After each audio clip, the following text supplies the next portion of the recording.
Greetings, Acolyte, and welcome back to the Ordo Grigio, the Emperor's secret society against the enemy that is unpainted models. Today we're going through the full process of painting my Daunian heresy, Space Wolf Berzerker.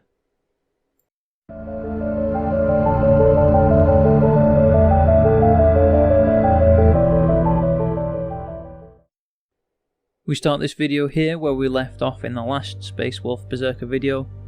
If I can figure it out, there should be a link to that video on the top right. If not, then there will be a link in the description below. At the end of the last video, I did say I would post another video finishing the model, and here it is.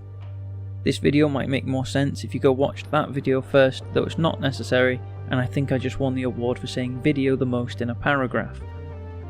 The final step I covered in the last video was the Nuln oil wash across the armour panels and silver metallics, which got us here, adding a bit of shading to those areas, and that's where we pick up with a wash of Agrax Earthshade from Citadel. The Agrax Earthshade is used all over the brass trim, skulls and the parchment detail on the leg here, to add some shading and depth to these areas. Also it adds some warmth to the brass trim. Ironically, this was the video I was working on just before I disappeared for a while, and then you guys voted for this video in a poll, though that was quite some time ago now. I could go into a long old explanation of why I have been gone so long, but that would make a very depressing video, and I still haven't managed to paint anything new since then. I'm hoping I can start painting again soon. While painting the trim, it's important to take your time and avoid painting any Agrax Earthshade onto the armour plating of the model, as this will shift the tone of the armour, and being from the ice world of Fenris, we want to keep the armour a nice cold blue to reflect the history of the model. Finally, I used the wash to smooth out and shade the yellow of the Berzerker's shoulder pads, as it was still a little patchy from using 10-year-old paint.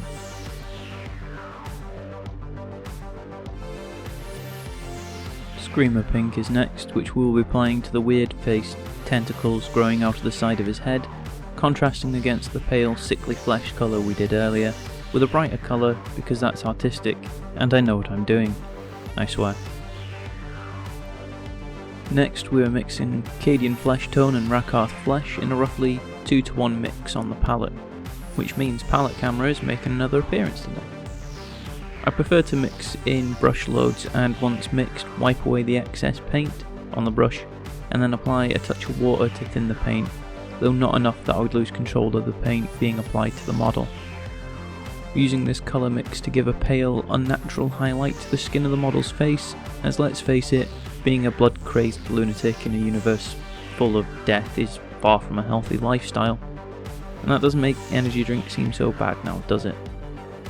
While highlighting, I make sure to pull the paint in the direction I want to be the lightest part of the highlight, as the brush will deposit more pigment at the end of the brush stroke. This technique applies a slight gradient to the colour, especially once the paint has dried and becomes slightly more transparent. I do go in and make a couple of passes in some areas to accentuate the highlights, and at this stage it does look very harsh. However, it looks a lot better once it's dried, and there's a reason 99% of my models wear helmets. Sandry dust is then used to highlight the parchment on the Berzerker's leg, again thin slightly to gain control of the paint being deposited on the model. And I also use this colour to highlight the skull chained to his thigh to bring out some of the texture.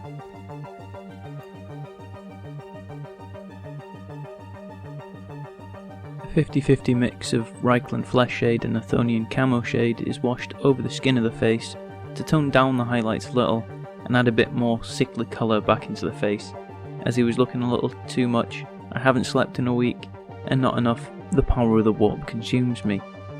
When applying this, I was careful not to go over his ginger hair, otherwise the dark gods wouldn't know he didn't have a soul. Retributor armour was brought back out so that I could leave the palette camera on, despite not using it for this step, while I highlighted the brass trim. This highlight was not applied to the whole model, but only the prominent areas which would catch light from the area around the model, focusing the light on the upper edges and centres of cylindrical shapes, to give the impression the model is lit from above and to the front. Despite not having a lot of coverage in this step, or not much of a dramatic effect, I still completed this step. Sometimes when painting a model or doing anything in life, it's hard to actually find a reason why you do what you do, especially when the effect is small and the workload is large, and that's a question I think a lot of us struggle with. At the end of the day, this model I painted is inconsequential, and whether I paint it well or not doesn't really matter. The world will still turn and life will still go on, yet I spent a good 15 to 20 minutes just circling around a little toy soldier to get the brass trim right.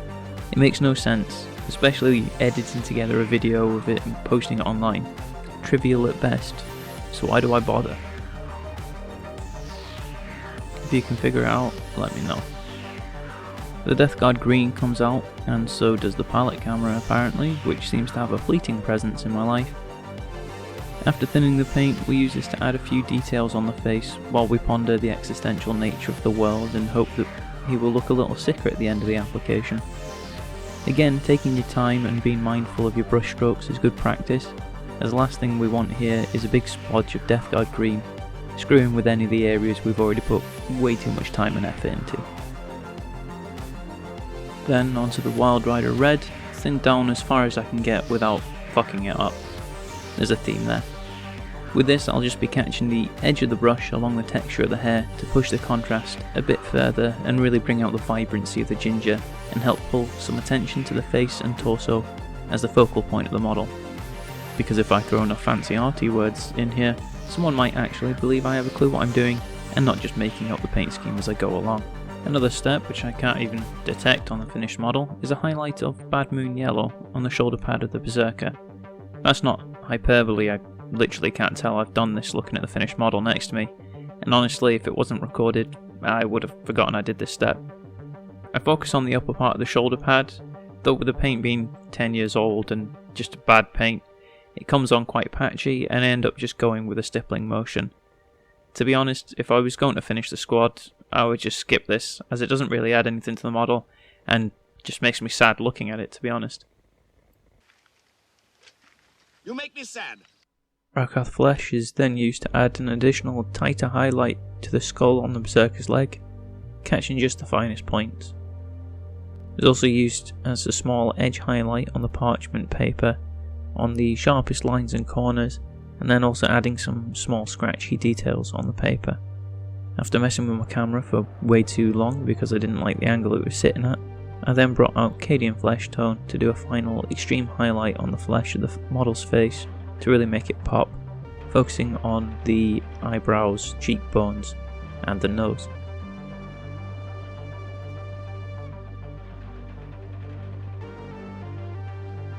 The final small step before the armour was to take some watered down Mephiston red and draw some scraggly lines on the parchment to simulate writing, to complete the twisted parody of a purity seal written in the blood of the Berzerker's enemies. The final, admittedly long and overcomplicated step of the model itself was to highlight all the armour panels. Previously this was painted with a 50-50 mix of Calgar blue and Mechanicus standard grey, and then washed with Nuln oil. The highlights, I went back to the 50-50 mix and began layering onto the armour. I layered it on, leaving the shading in the recesses and focused more on the front and upper portions of the model. With each layer I mixed in more and more of the Calgar blue to bring it slowly up from the dark grey blue of 3rd edition or Horace era Space Wolves into the more modern ice blue representation. I do find it quite funny, if that's the right word, that you can spend so much time and effort on something so small, and I think this model owes me somewhere in the region of 10 hours, not that I've checked with timestamps or anything. Yet somehow less than a month later, something which holds so much meaning to you can be destroyed in an instant. So it is with great regret that I have to inform you that the model you see in the video is no longer with us. Like many things in life, it has come to an end. Which actually brings me to my next point. If you've made it this far in the video, you're likely someone who actually enjoys my videos and for some reason likes listening to the weird things that come out of my mouth when I'm painting or talking about it. But the reality is, I don't know what I'm doing about more than just models. And you might notice the change in my voice in this video compared to the last one. I don't actually know if I'm going to make another video. The driving force behind me making them is gone, and that probably isn't as separate to the issues I've had in my personal life as I'd like to think. I haven't painted a model since the last video went up, but in case I don't come back at all, I did kind of want to leave you all with a message on my outlook on painting and miniatures as a hobby. So there's times when you'll look at something you've done, or hell, even yourself in the mirror, and think it or you isn't good enough. That it's a waste of time or just fucking pointless. That voice in your head can honestly go fuck itself. Anyone who knows me, the real me, not the Auto Grigio, knows I'm being a massive fucking hypocrite with this. Because I've only really ever liked 2 models I painted, and one's now broken, and it's a matter of time before the other one is too, if I'm honest. What I'm trying to say is, sometimes the journey's more important than the destination, I guess. So, is the model broken? Yes. Did painting it teach me a lot about painting, and did I enjoy it?